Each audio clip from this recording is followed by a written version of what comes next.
PC. ജോർജിനെ Kottayam medical കോളേജിലെ തടവുകാരുടെ പ്രത്യേക സെല്ലിലേക്ക് മാറ്റാൻ കോടതിയുടെ നിർദ്ദേശം.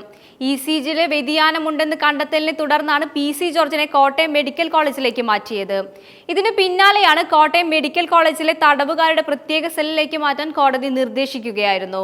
ചാനൽ ചർച്ചയിൽ വിദ്വേഷ പരാമർശം നടത്തിയ കേസിൽ കോടതി 14 ദിവസത്തേക്കാണ് ബി.ജെ.പി. നേതാവ് പി.സി. ജോർജിനെ റിമാൻഡ് ചെയ്തത്.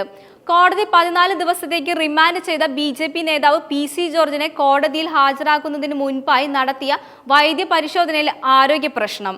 ഉയർന്ന രക്തസമ്മർദ്ദം ഉള്ളതിനാൽ രാത്രിയിൽ ഓക്സിജൻ മാസ്ക് അടക്കമുള്ള സംവിധാനങ്ങൾ പി.സി. ജോർജിന് ആവശ്യമാണ്. ഇതിനുള്ള സൗകര്യം നിലവിൽ പാലാ സബ് ജയിലിൽ ഇല്ലാത്തതിനാലാണ് പി.സി. ജോർജിനെ കോട്ടയം മെഡിക്കൽ കോളേജിൽ തടവുകാരുടെ പ്രത്യേക സെല്ലിലേക്ക് മാറ്റിയത്. കോടതിയിൽ കീഴടങ്ങിയ പി.സി. ജോർജിനെ 14 ദിവസത്തേക്കാണ് കോടതി റിമാൻഡ് ചെയ്തത്. ഈരാറ്റുപേട്ട മജിസ്ട്രേറ്റ് കോടതിയാണ് പി.സി. ജോർജിന്റെ ജാമ്യം തള്ളിയത്. നേരത്തെ കോടതി പി.സി. ജോർജിനെ വൈകുന്നേരം 6 മണി വരെ പോലീസ് കസ്റ്റഡിയിൽ വിട്ടിരുന്നു.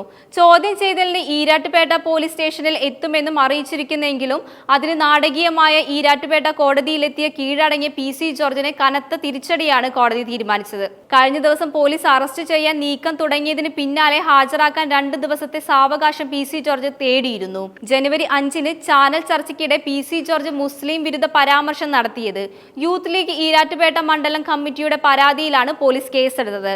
കോട്ടയം സെക്ഷൻ കോടതിയിലും പിന്നീട് ഹൈക്കോടതിയും പി.സി. ജോർജ് മുൻകൂർ ജാമ്യാപേക്ഷ തള്ളിയിരുന്നു.